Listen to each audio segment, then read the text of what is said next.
ആരോഗ്യ മേഖലയോടുള്ള സംസ്ഥാന സർക്കാരിന്റെ അനാസ്ഥയ്ക്കെതിരെ കോട്ടയം മെഡിക്കൽ കോളേജ് ദുരന്തത്തിന് ഉത്തരവാദികളായ മന്ത്രി വീണ ജോർജും വി.എൻ. വാസവനും രാജിവെക്കണമെന്നാവശ്യപ്പെട്ടുകൊണ്ട് മുണ്ടക്കയം ബ്ലോക്ക് കോൺഗ്രസ് കമ്മിറ്റിയുടെ നേതൃത്വത്തിൽ മുണ്ടക്കയം ഗവൺമെന്റ് ഹോസ്പിറ്റലിലേക്ക് പ്രതിഷേധ മാർച്ചും ധർണയും നടത്തി.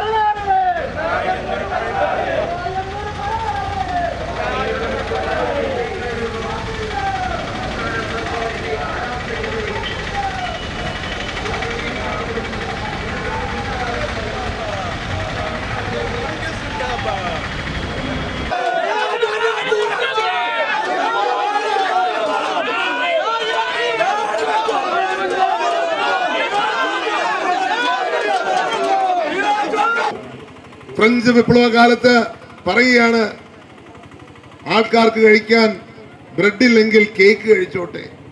ആ രാജ്ഞിയെ ഓർമ്മിക്കുന്ന വിധമാണ് മിനിസ്റ്റർ വാസവൻ ഇന്നൊരു സ്റ്റേറ്റ്മെന്റ് കൊടുത്തിരിക്കുന്നത്. മന്ത്രിയാണ് ഉരുട്ടിയിട്ടതെന്ന്. ഞാൻ പറയും മന്ത്രി തന്നെയാ ഉരുട്ടിയിട്ടത്. കാരണം മന്ത്രിക്ക് ഒരു ഉത്തരവാദിത്വമുണ്ട്. ഫിറ്റ്നസ് ഇല്ലാത്ത ഹോസ്പിറ്റല് നടത്തിയതിന്റെ ഉത്തരവാദി മന്ത്രിയല്ലേ? നിങ്ങൾ ആലോചിച്ച് നോക്കൂ. ഈ ഗവൺമെന്റ് ഹോസ്പിറ്റലിൽ ഇങ്ങനെ സംഭവം നടന്നാൽ ആരാ ഉത്തരവാദി? പോട്ടെ, പ്രൈവറ്റ് ഹോസ്പിറ്റല് ഇങ്ങനൊരു സംഭവം നടന്നാൽ ഉത്തരവാദിയായ MD-ക്കെതിരെ കേസ് എടുക്കും. ഇപ്പൊ ഇവിടെ 4 ദിവസമായിട്ട് ഒരാൾക്കെതിരെ നടപടിയില്ല. ക്രിമിനൽ നെഗ്ലിജൻസിന് കേസെടുക്കണ്ടേ? പോട്ടെ, ഒരാൾക്കെങ്കിലും നടപടി വേണ്ടേ? അപ്പോൾ എന്തുമാകാമെന്നുള്ള ചിന്തയിലാണ് ഈ സർക്കാർ നിലകൊള്ളുന്നത്.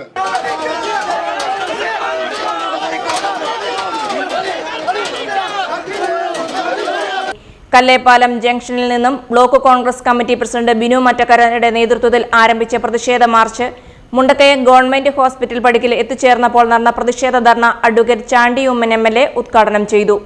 Prakash Pulikkan, Roy Kappalumakkal, KM Naizam, Ranju Thomas, Nasar Panachi, Vasanth Thengumpally, Vijayamma Babu, Saleem Kannankara, TJ Johnson, TV Joseph, NR Suresh, B Jayachandran, Reji Ambara, Benny Chettoozhi, TT Sabu, Jomon Neeruveli, Shaji Thundiyil, Jancy Sabu, Elamma Jose, Sheeba ഡിഫൈൻ, സുകുമാരൻ, മാഗി ജോസഫ്, ജിനീഷ് മുഹമ്മദ്, സന്ധ്യ വിനോദ്, അൻസാരി മഠത്തിൽ, രഞ്ജിത്ത് കുര്യൻ, അബു ഉബൈദത്ത്, റെജി മുണ്ടക്കയം, സൂസമ്മ മാത്യു, ജാൻസി തൊട്ടിപ്പാട്ട്, രജനി ഷാജി, PK കൃഷ്ണകുമാർ, TC രാജൻ, അരുൺ കൊക്കപ്പള്ളി, മണികണ്ഠൻ, റെനി സെബാസ്റ്റ്യൻ, ജോൺ തോപ്പിൽ, ഓമന രാജൻ, ടെഡി കണ്ടത്തിൽ, സിനിമോൾ തടത്തിൽ, ഓമന രാജേന്ദ്രൻ, മാത്യു ജോസഫ്, ഫസീഫ് ചുടുകാട്ടിൽ, ജോസഫ് പുതിയത്, ഷമീർ വരിക്കാനി, ബിനു തോമസ്, ഇബ്രാഹിം അൻവർ കറുകഞ്ചേരിൽ എന്നിവർ പങ്കെടുത്തു.